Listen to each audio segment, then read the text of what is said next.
Halo semuanya, selamat datang kembali di On Road Indonesia.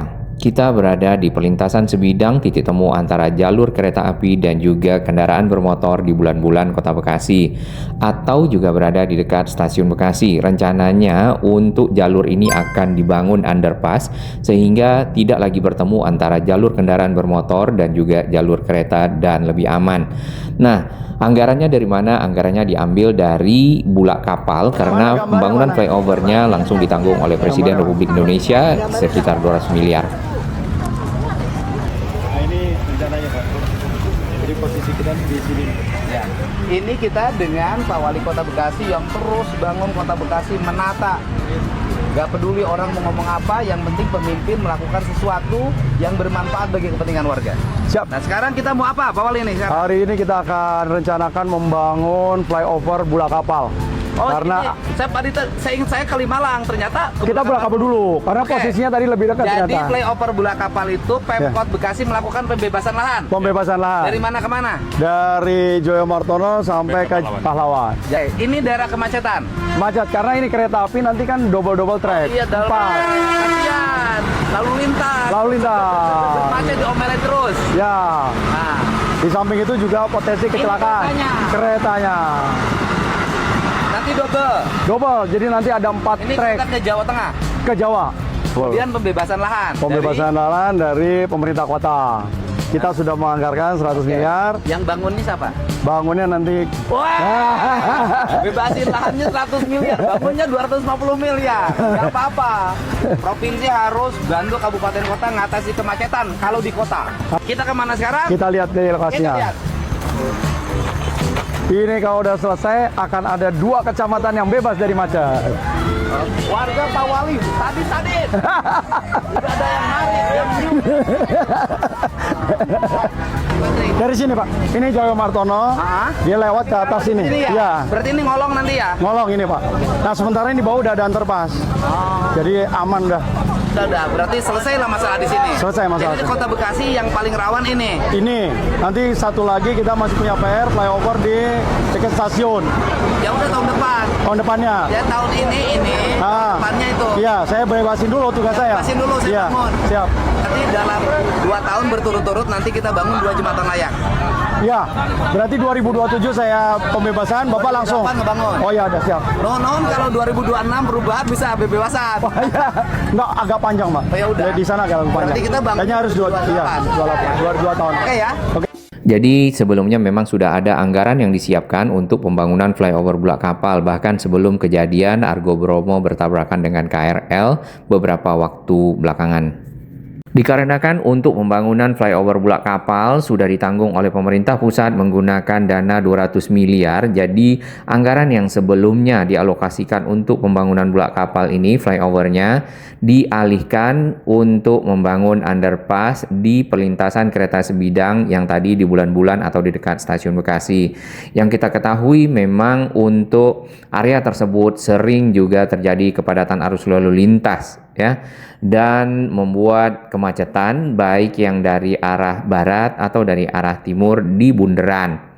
Hal ini juga diungkapkan oleh Ketua Komisi 2 DPRD Kota Bekasi, Pak Latu Harhari, ya, di tanggal 5 Mei, bahwasanya dana yang turun dari pemerintah pusat itu akan dipergunakan untuk pembangunan flyover Bulak Kapal. Sisa anggarannya itu akan didorong untuk menyelesaikan underpass, ya, yang akan menjadi solusi bagi kemacetan di bulan-bulan, ya, di tempat perlintasan kereta dan juga kendaraan bermotor di dekat stasiun Bekasi.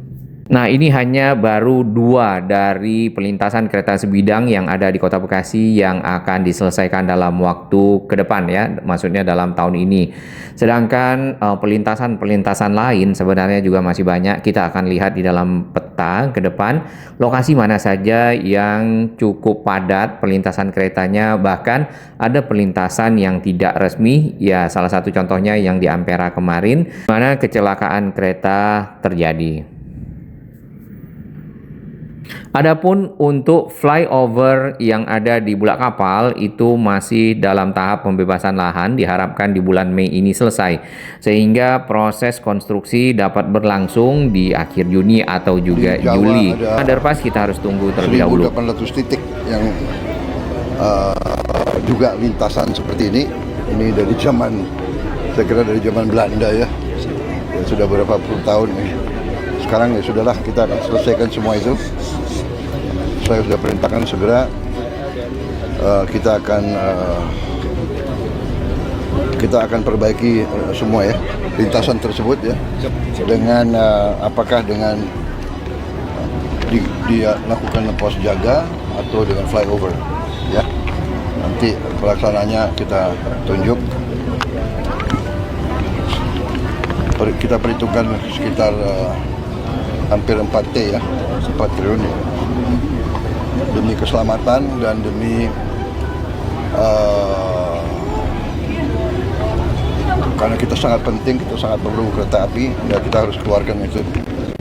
Saatnya sudah berapa puluh tahun tidak dilakukan, kita sekarang lakukan ya.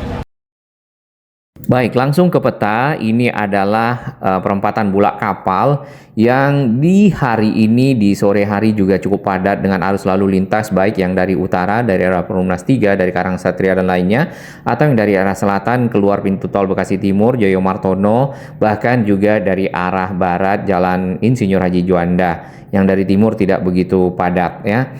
Dan itu merupakan salah satu lokasi yang akan dibangun flyover, yaitu flyover Bulak Kapal dengan dana dari pemerintah. Satu lagi yang kita lihat padat itu adalah pelintasan kereta Ampera yang kemarin sempat terjadi kecelakaan kereta di sana. Berikutnya ada Jalan Profesor Muhammad Yamin yang juga melintas sebidang dengan jalur kereta, dan itu juga cukup padat. Nah, untuk Jalan Nonon Sontani ini agak unik karena jalan tersebut berada di bawah rel kereta ataupun underpass. Selanjutnya untuk Agus Salim di sini sama. Ini kepadatan arus lalu lintas tergambarkan dengan warna traffic ya, ataupun warna lalu lintas yang merah dan merahnya pekat, itu menunjukkan cukup padat arus kendaraan, bahkan bisa berhenti ya. Nah, ini berhentinya di tengah rel kereta malah. Ini yang memang akan dibangun underpass, lokasinya di dekat stasiun kereta Bekasi. Jadi nanti kendaraan-kendaraan tidak lagi bertemu sebidang dengan rel kereta seperti ini, dan kepadatan arus lalu lintas dapat berkurang, lalu tentu lebih aman bagi para pengendara. Terkadang yang kita perhatikan ya, di beberapa titik para pengendara oknum-oknum lebih banyak roda 2 itu bahkan memenuhi jalur yang ada di sebelah. Jadi bukan jalurnya dari pengendara tersebut. Sama halnya dengan di seberang, itu juga penuh jalur sebelahnya, sehingga pada saat pintu kereta dibuka mereka akan berebut maju ke bagian depan lalu crossing ya, ataupun menyeberang ke jalur yang sebenarnya. Ini juga mengakibatkan arus lalu lintas menjadi tersendat. Nah, itu barusan juga di depan kita lihat ada yang masuk. Nah, hendaklah hal-hal seperti ini dapat dihindari agar arus lalu lintas menjadi lebih lancar dan tentunya aman ya bagi masyarakat sampai dengan nantinya ada underpass. Underpassnya sampai di mana kemungkinan agak lebih ke depannya, dan pembangunannya itu membutuhkan lahan. Lahan-lahan tersebut itu harus diadakan terlebih dahulu, barulah proses pembangunan dapat berlangsung. Nah, untuk yang ini mungkin kita harus menunggu lebih jelas ya kesiapannya dari dana yang sempat disiapkan. Berikut ke arah barat, ini adalah flyover Sumarekon ya. Nah, flyover ini sudah lama di sini dan itu sangat membantu arus lalu lintas dari arah Jalan Ahmad Yani, Kota Bekasi menuju ke arah Sumarekon dan sebaliknya. Tadinya tidak ada flyover di situ dan kendaraan harus melewati bulan-bulan ya, salah satunya jalur utama menuju ke arah Sumarekon atau juga ke Jalan Perjuangan. Sebagai salah satu contoh yang kita lihat cukup baik juga itu adalah pembuatan flyover ke arah Pulau Gebang dari Pondok Kopi. Nah, ini ada pelintasan sebidang sebelumnya di dekat stasiun Cakung, dan di area tersebut beberapa kali yang kita dengar pernah terjadi kecelakaan di mana kereta bahkan menabrak dari truk ya pada waktu itu, sehingga evakuasinya membutuhkan waktu dan arus lalu lintas menjadi benar-benar tersendat. Selanjutnya ke arah Pondok Kopi ya, ataupun stasiun Klender Baru, yang kita lihat itu flyovernya sudah ada sejak lama. Hanya saja di bagian bawah itu ada perlintasan sebidang. Nah, untuk yang berwarna oranye kotak-kotak di bagian bawah itu adalah Metro Mini. Dahulunya Metro Mini juga nongkrong di sana. Ada yang ngetem ya, ada yang memang berhenti. Ini tempat berhentinya harusnya di bawah pepohonan di sini, namun ini ada yang berhenti di dekat perlintasan kereta, dan itu membuat arus lalu lintas menjadi tersendat, bahkan juga yang ke arah seberangnya. Akhirnya perlintasan itu ditutup ya, dan sama sekali semua arus lalu lintas dialihkan ke flyover. Jadinya lebih aman ya, walaupun sekarang yang kita lihat banyak yang di bawah flyover itu ambil kanan yang dari arah timur ya, dari arah Bintara, juga dari arah Pondok Kopi sini untuk naik ke flyover, tidak mau putar balik di depan rumah susun, tapi langsung melawan arah menuju ke area awal flyover untuk ke arah Pulau Gebang atau ke arah Wali Kota Jakarta Timur. Nah, itu juga sangat berbahaya. Jumlahnya bukan satu yang kita lihat, oknum-oknum. Roda 2 paling banyak banget. Jumlahnya bisa 20 sampai 30 sekali menyeberang ya. Dan tentunya sangat berbahaya bagi kendaraan-kendaraan yang dari arah Jakarta. Nah, ini kondisi setelah ditutup di tahun 2017 ya, kita lihat. Jadinya lebih aman, tinggal bagaimana mendisiplinkan masyarakat. Untuk yang perlintasan sebidang Cakung ya, kita akan lihat nih tahun 2025 sudah stasiunnya baru dan mendukung double track. Jadi ada 4 track di sana. Untuk kereta jarak jauh pakai 2 track ataupun 2 jalur sisi utara, kereta KRL pakai 2 track yang sisi selatan. Jadi lebih aman. Tidak mengganggu satu sama lain dan tidak beririsan. Ini di tahun 2014 kita lihat perlintasan sebidangnya masih ada ya, dan belum ada flyover yang menghubungkan arus kendaraan dari arah Pondok Kopi ke arah Pulau Gebang. Ini dalam tahap pembangunan, 2021 selesai, berarti pembangunannya ada di tahun 2020, tertutup awan 2019. 2020 ya, pembangunannya cukup cepat sih untuk membuat sebuah flyover yang dapat dipergunakan oleh masyarakat, kemudian menutup perlintasan sebidangnya, dan akhirnya lebih aman bagi para kendaraan-kendaraan yang lewat di area tersebut. Baik, agar lebih jernih kita pindah ke 2025. Kebanyakan tutup awan ya, capture Google-nya. Ini flyover Sumarekon ya, yang menghubungkan Ahmad Yani sampai ke arah Sumarekon. Ini tahun 2015 sudah ada, 2015 ya, di bulan 5, di bulan 6. Ini sangat membantu arus kendaraan yang akan menuju ke arah bukan Sumarekon saja, tapi ke arah Jalan Raya Perjuangan. Nah, di tahun 2013 kita bisa melihat belum begitu banyak bangunan-bangunan komersial yang ada di kawasan tersebut, bahkan ada lahan-lahan kosong. Proses pembangunan dilakukan di tahun 2013 ya. Sudah ada tiang-tiang, kemudian sambungan-sambungannya ya yang sudah dicor. 2011 ini masih kosong. Untuk menuju ke area Sumarekon itu menggunakan akses dari arah bulan-bulan tadi atau dari arah Pangeran Jayakarta ya, agak lebih ke baratnya dari Kranji. Ini sudah ada komplek perumahan. Kalau kita melihat lahan yang ada di sini masih banyak lahan hijaunya, dan itu biasanya dipakai untuk perkebunan dan juga pertanian. Makanya Bekasi itu punya banyak saluran-saluran irigasi ya, dan itu dipakai untuk mengalirkan air ke lahan-lahan tersebut. Baik, untuk akses ke Jalan Perjuangan sebelum ada flyover Summarecon di sini itu adalah lewat tadi Bulan-Bulan. Ini flyovernya. Kita kembali ke sebelum flyover, kita tarik ke arah Bulan-Bulan di dekat Stasiun Bekasi. Stasiun Bekasi juga belum direvitalisasi ya. Ini di tahun 2011. Ini perlintasan sebidangnya dan sering juga terjadi kepadatan arus lalu lintas untuk menuju ke Jalan Raya Perjuangan. Sesuai dengan namanya, memang terkadang kita harus berjuang untuk melewati jalan itu. Namun, sekarang pemerintah Kota Bekasi itu ada melakukan pembebasan lahan ya, dan juga pembongkaran bangunan-bangunan yang ada di pinggir saluran irigasi, menambah akses jalan Perjuangan, menjadikan jalan tersebut lebih lancar. Di sampingnya ini ada kali, itu adalah Kali Bekasi ya. Kali itu merupakan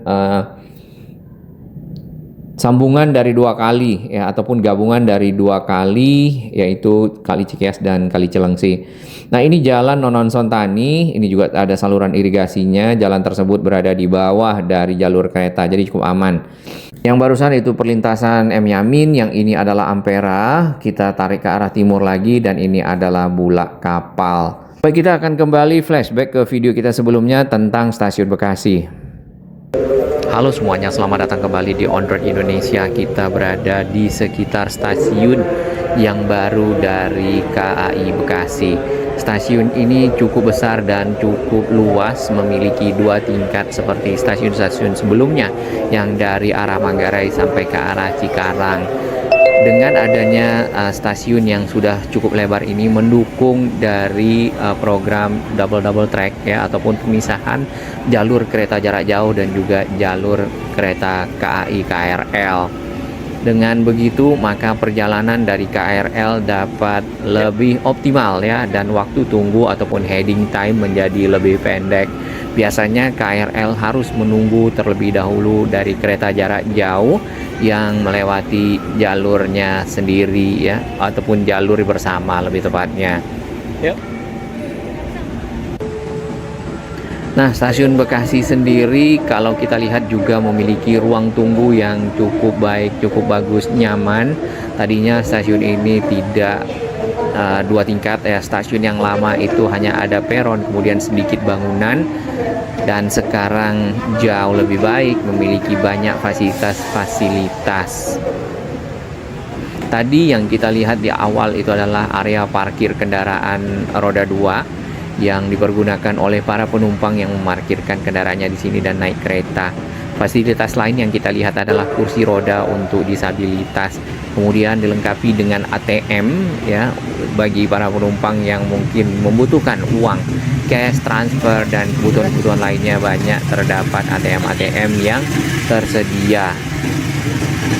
Dari atas stasiun kita juga bisa melihat jalur-jalur kereta. Di sini kereta jarak jauh berada di sisi utara menggunakan 2 jalur ya. Kemudian kereta KAI dan KRL berada di sisi selatan menggunakan 2 jalur. Hanya saja double track ini baru hanya sampai di jembatan di ujung sana. Setelahnya bergabung kembali antara KAJJ kereta jarak jauh dan KRL.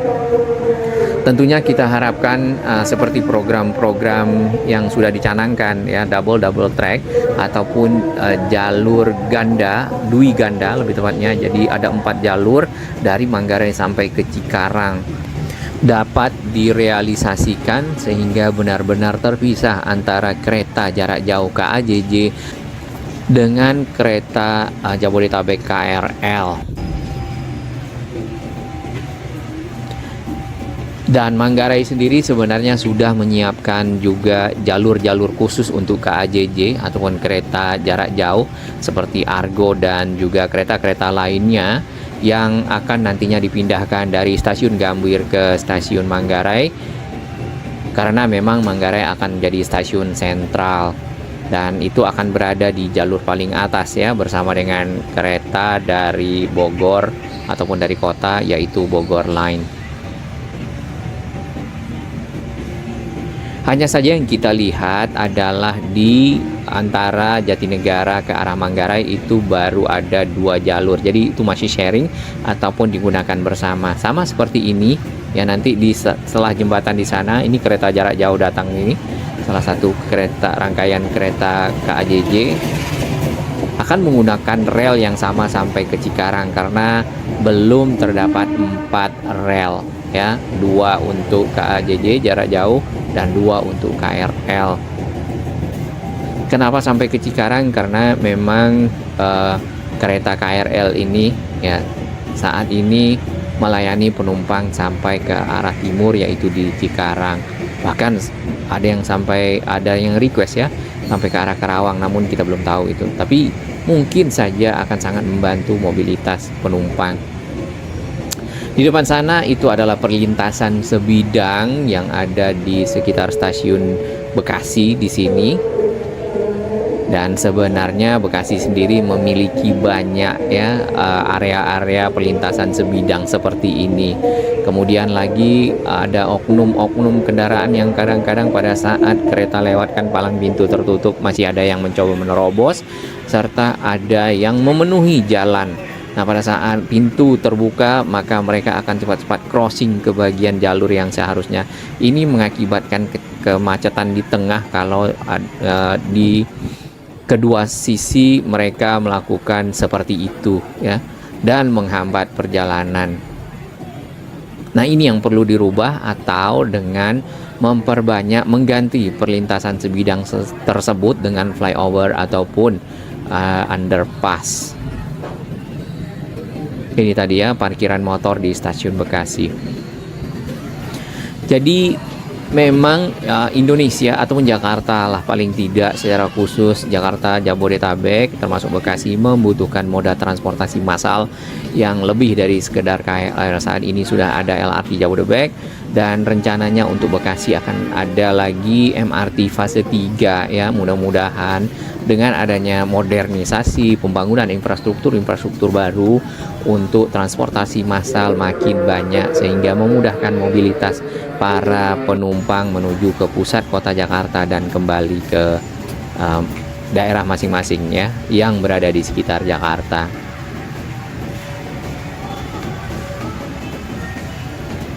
Gate-nya juga banyak untuk keluar dan masuk area stasiun. Bekasi sendiri itu ternyata ya populasinya sempat menjadi nomor 2 kemarin ya, kota terpadat di Indonesia setelah Jakarta mengalahkan Surabaya. Tapi terakhir kalau tidak salah Surabaya naik lagi ya.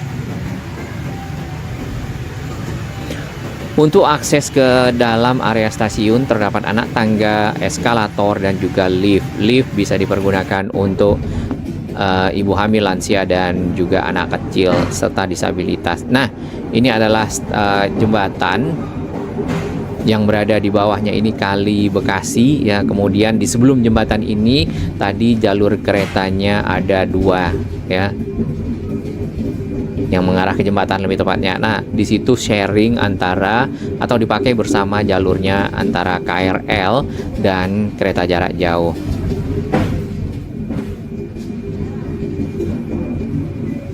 Ya, ini kita berada di atas dari rangkaian kereta Sembrani dari arah Surabaya.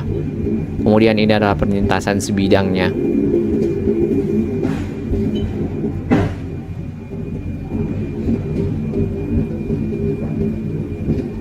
Bangunan stasiun yang baru ya, stasiun Bekasi, Jatinegara, mungkin juga Manggarai atau beberapa stasiun lain diantaranya itu mirip ya, walaupun secara ukuran berbeda-beda. Nah, akses ke stasiun ini ya kalau kita lihat ada di 2 sisi, baik sisi utara ataupun sisi selatan, karena kalau satu sisi tentunya agak kurang optimal bagi para penumpang yang nanti datang dari sisi utara harus menyeberang rel serta masuk di sini, dan itu mungkin terjadi di stasiun Jatinegara ya. Stasiun itu biasanya dari arah Pisangan ada akses kalau tidak salah dulunya, namun sudah ditutup total dan semua masuk dari sisi selatan stasiun Jatinegara. Area di depan stasiun selalu seperti ini di kota Bekasi ya. Kalau kita lihat itu ada angkot parkir sembarangan, butuh mungkin celukan lah paling tidak, ataupun butuh kesadaran lebih tepatnya dari para supir-supir tersebut ya pada saat mengambil penumpang bisa minggir dan ada jalan yang tersisa. Kadang-kadang di tengah jalan berhenti ya, kemudian arus di belakangnya tersumbat, ditambah lagi dengan adanya perlintasan sebidang dan pada saat macet maka ini akan full terhambat dari arah mungkin Kranji, dari arah Jalan Ahmad Yani dan juga sisi lainnya. Ini adalah Jatinegara, stasiun yang sudah memiliki jalur-jalur yang cukup banyak.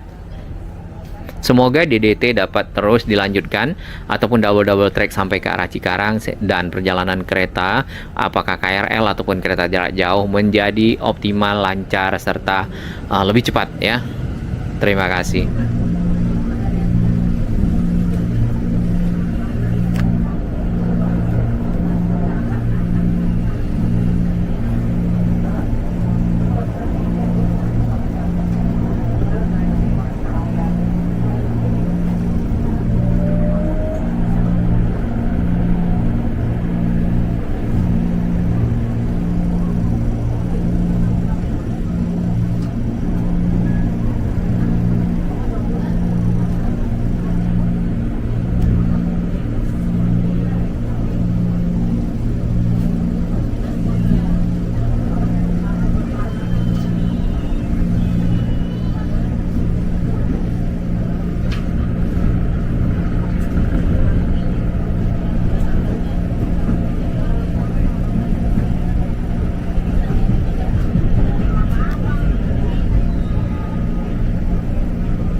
Bagi sahabat kami yang baru menemukan channel ini, silakan subscribe dan ikuti perkembangan informasi transportasi infrastruktur lingkungan Jakarta, Jawa Barat, dan sekitarnya menuju Indonesia yang lebih baik.